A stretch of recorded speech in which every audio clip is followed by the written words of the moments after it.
Hello, everyone, and welcome back to another day of Finding Hope Through Faith. I am Daniel. Just kind of give you an update. Ooh, my hair is kind of wild. Kind of give you an update of what's going on. It's going really well. I think I found what I was missing for the most part, and now it's just sheer determination at this point. Over 100 videos in.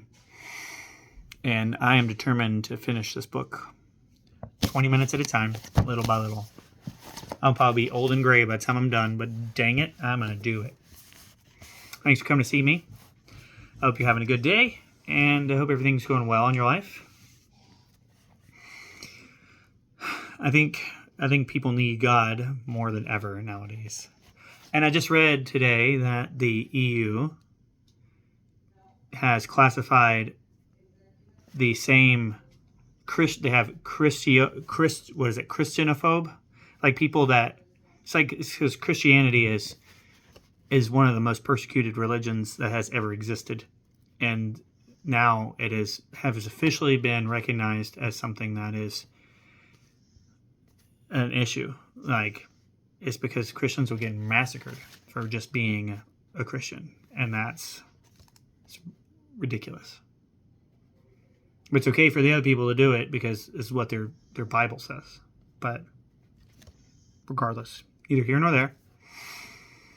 Let's keep going, and we're in Deuteronomy and again in Book of Enoch. So yeah, let's get to it. So I was about midway through the book of Deuteronomy. We're in chapter 15, verse 12. So we're going to start verse 10, and we're going to go from there and keep going. Yield. Hope everybody's doing well, and thank you for coming to see me. Verse 10. Oh, no, let's keep going. Let's go back a little bit. Okay. So this is going to be talking about the kinsman, giving to your kinsman. Okay. So when you give to him, your kinsman, give freely and not with ill will, for the Lord your God will bless you for this in all your works and undertakings. The needy will never be lacking in the land. That is why I command you to open your hand to your poor and needy kinsmen in your country. If your kinsman, a Hebrew man or woman, sells himself to you, he is to serve you for 6 years. But in the 7th year you shall dismiss him from your service, a free man. When you do so, you shall not send him away empty-handed, but shall weight him down with gifts from your flock and threshing floor and winepress, in proportion to the blessing the Lord your God has bestowed on you. For remember,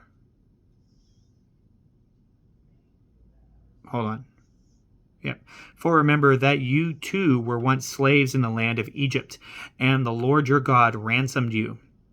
That is why I am giving you this command today. If, however, he tells you he does not wish to leave you, because he is devoted to you and your household, since he fares well with you, you shall take an awl and thrust it through his ear into the door, and he shall then be your slave forever. Your female slave also you shall treat in the same way. You must not be reluctant to let your slave go free, since the service he has given you for 6 years was worth twice a hired man's salary. Let's read that one more time. Your female slave also you shall treat in the same way. You must not be reluctant to let your slave go free, since the service he has given you for 6 years was worth twice a hired man's salary. It's pretty strong words. Then also the Lord your God will bless you in everything you do. You shall consecrate to the Lord your God all the male firstlings of your herd and of your flock. You shall not work the male firstlings of your herd. Okay, you shall not work the firstlings of your cattle, nor shear the firstlings of your flock. Year after year, you and your family shall eat them before the Lord your God in a place he chooses. If, however, a firstling is lame or blind or has any other serious defect, you shall not sacrifice it to the Lord your God. But in your own communities you may eat it, the unclean and the clean eating it alike, as you would a gazelle or a deer. Only You shall not partake of its blood, which must be poured out on the ground like water. That's very important. Don't eat the blood. It's very important. It's all got to go. We're not vampires, people. Don't want to be a vampire. It's kind of gross. That'd be really, really gross. Let's keep moving. Deuteronomy chapter 16. Observe the month of Abib by keeping the Passover of the Lord your God, since it was in the month of Abib. Abib, that he brought you by night out of Egypt. You shall offer the Passover sacrifice from your flock or your herd to the Lord your God, in the place where he chooses as a dwelling place of his name. You shall not eat leavened bread with it. For 7 days you shall eat it with only unleavened bread, and the bread of your affliction, that you may remember as long as you live the day of your departure from the land of Egypt. For in frightened haste you left the land of Egypt. Nothing leavened may be found in all of your inventory for 7 days, and none of the meat which you sacrificed on the evening of the first day shall be kept overnight for the next day. You may not sacrifice the Passover in any of the communities which the Lord your God gives you, only at the place where he chooses as a dwelling place of his name, and in the evening at sunset on the anniversary of your departure from Egypt you shall sacrifice the Passover. You shall cook and eat it at the place the Lord your God chooses. Then in the morning you may return to your tents. For 6 days you shall eat unleavened bread, and on the 7th day there shall be a solemn meeting in honor of the Lord your God. On that day you shall not do any sort of work. You shall count off 7 weeks, computing them from the day when the sickle is first put to the standing grain. You shall then keep the feast of weeks in honor of the Lord your God, and measure of your own free will offering shall be proportionate. And the measure of your own free will offering shall be in proportion to the blessing the Lord your God has bestowed on you, in the place where the Lord your God chooses as the dwelling place of his name. You shall make merry in his presence, together with your son and daughter, your male and female slave, and the Levite who belongs to your community, as well as the alien and the orphan and the widow among you. Remember that you too were once slaves in Egypt, and carry out these statutes carefully. You shall celebrate the Feast of Booths for 7 days. When you have gathered in the produce from your threshing floor and winepress, you shall make merry at your feast, together with your son and daughter, your male and female slave, and also the Levite, the alien, the orphan, and the widow who belong to your community. For 7 days you shall celebrate this pilgrim feast in honor of the Lord your God, in the place where he chooses, since the Lord your God has blessed you in all your crops and in all your undertakings. You shall do not but make merry. 3 times a year, then, every male among you shall appear before the Lord your God in a place where he chooses, at the feast of unleavened bread, at the feast of weeks, and at the feast of booths.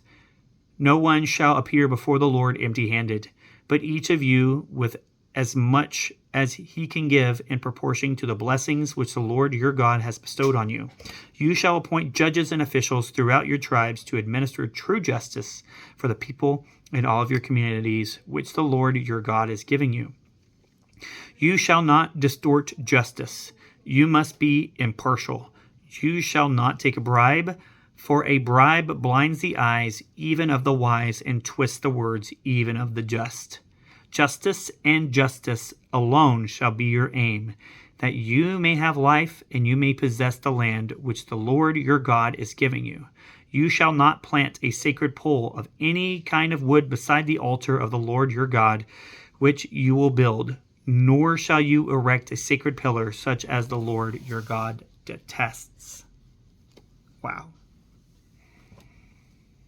That's great. The end part was great. You may not take a bribe. Your only goal is justice. That's great. Those are truer words if I ever heard it in my life. You shall not take a bribe, for the bribe blinds the eyes of the wise and twists the words even of the just. Justice and justice alone shall be your aim, that you may have life and may possess the land which the Lord your God is giving you. That's pretty poignant. That's great. I think we need a lot more of that. Seems like these people that would be considered, that we appoint as judges and that are appointed as judges, are not doing what is right for the people that they're representing. And after all, that is their only job, is to make sure the community is safe. Now, on to the back. A little bit of Enoch before we call it quits today. So we're in Enoch, book 1, chapter 15. And we still have a little bit to go for the first book of Enoch. So we're going to keep going. Let's get to it. So last time we were reading the book of Enoch, they were talking about the big deluge and how God and couldn't look upon God because of all the fire, and also how heaven was and the throne that was made. It was all crystal everywhere. It's crystal everywhere. It's beautiful and amazing. So we're going to keep going. And he's mad. He's so upset at the Watchers making the Nephilim. It's not good. It's not good. All right. Okay, so we're going to go back. So Enoch. So he was there. He was on his face, trembling, and the Lord called him with his own mouth and said, "Come hither, Enoch, and hear my word." And he made me rise up and approach the door, and I bowed my face downwards. So that's where we were last time. That's where we left off. And he answered and said to me, and I heard his voice, "Fear not, Enoch, thou righteous man and scribe of righteousness. Approach hither and hear my voice. And go, say to the watchers of heaven, who have sent thee to intercede for them, you should intercede for men, and not men for you. Wherefore have ye left the high, holy, and eternal heaven, and lain with women, and defiled yourselves with the daughters of men, and taken to yourselves wives, and done like the children of earth, and begotten giants as your sons? And though ye were holy, spiritual, living the eternal life, you have defiled yourselves with the blood of women, and have begotten children with the blood of flesh. And as the children of men have lusted after flesh and blood, as those also do who die and perish. Therefore, I have given them wives also, that they might impregnate them, and beget children by them, and thus nothing might be wanting to them on earth. But you were formerly spiritual, living the eternal life, and immortal for all generations of the world. And therefore I have not appointed wives for you. For as for the spiritual ones of heaven, in heaven is their dwelling. And now the giants who are produced from the spirits and flesh shall be called evil spirits upon the earth, and on the earth shall be their dwelling. Evil spirits have proceeded from their bodies, because they are born from men, and from the holy watchers is the beginning and primal origin. They shall be evil spirits on earth, and evil spirits shall they be called. As for the spirits of heaven, in heaven shall be their dwelling. But as for the spirits of earth, which were born upon the earth, on the earth shall be their dwelling. Okay? And the spirits of the giants afflict, oppress, destroy, attack, do battle, and work destruction on the earth, and cause trouble. They take no food, but nevertheless hunger. And they thirst and cause offenses. And these spirits shall rise up against the children of men and against the women, because they have proceeded from them. This is chapter 16. From the days of the slaughter and destruction and death of the giants, from the souls of whose flesh the spirits, having gone forth, shall destroy without incurring judgment.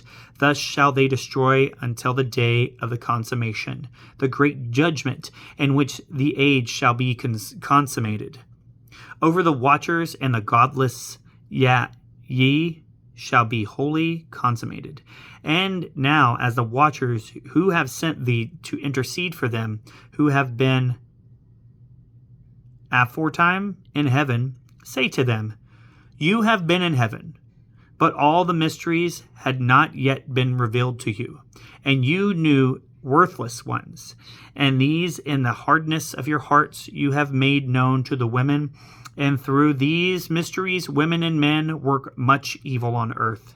Say to them, therefore, you have no peace. Enoch's journeys through the earth and Sheol. Okay, so on to chapter 17. Yeah. And they took and brought me to a place in which those who were there were like flaming fire. And when they wished, they appeared as men. And they brought me to the place of darkness, and to a mountain, the point of whose summit reached to heaven. And I saw the places, the luminaries, and the treasuries of the stars, and of the thunder, and in the uttermost depths were where a fiery bow and arrows and their quiver, and a fiery sword, and all of the lightnings. They took me to the living waters, and to the fire of the west, which receives every setting of the sun. And I came to a river of fire, in which the fire flows like water and discharges itself into the great sea towards the west.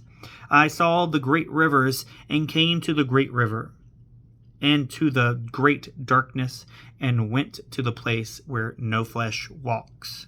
I saw the mountains of the darkness of winter, and the place whence all the waters of the deep flow. I saw the mouths of all the rivers of the earth, and the mouth of the deep. This is chapter 18. I saw the treasuries of all the winds. I saw how he had furnished with them the whole creation and the firm foundations of the earth. And I saw the cornerstone of the earth. I saw the four winds which bear the earth, and the firmament of the heaven. There it is again, firmament. And I saw how the winds stretch out from the vaults of heaven, and have their station between heaven and earth. These are the pillars of heaven. I saw the winds of the heaven, which I turn and bring the circumference of the sun and all the stars to their setting.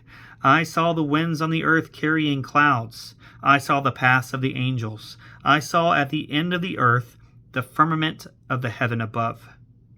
And I proceeded and saw a place which burns day and night, where there are 7 mountains of magnificent stones, 3 towards the east and 3 towards the south. And as for those towards the east, one was of colored stone, and one of pearl, and one of jacinth, and those towards the south of red stone.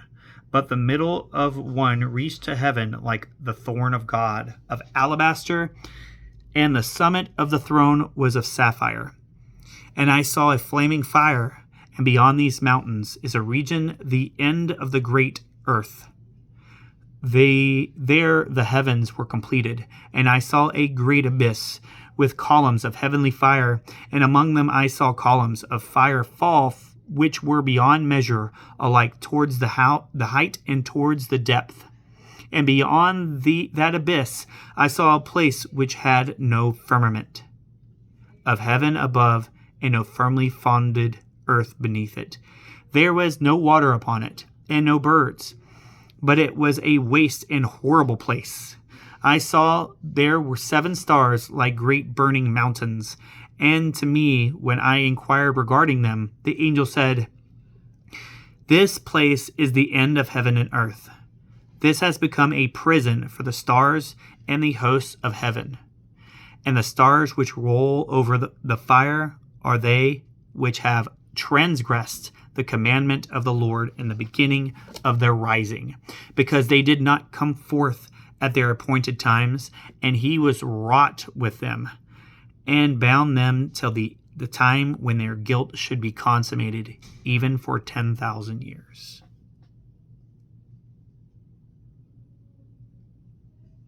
Wow. That's very descriptive. It's the most descriptive version. It gets more and more descriptive. I'm super interested to see what's going to happen tomorrow. Thank you for coming to see me. Hopefully, we're going to get some more positive with Deuteronomy, because it's looking pretty negative with Enoch. But I digress. I think the book of Enoch was completely different than what I thought, but I honestly didn't know what to think. Anyway, thanks for coming to see me. Hope you have a great day, and we'll talk to you next time. Have a good day.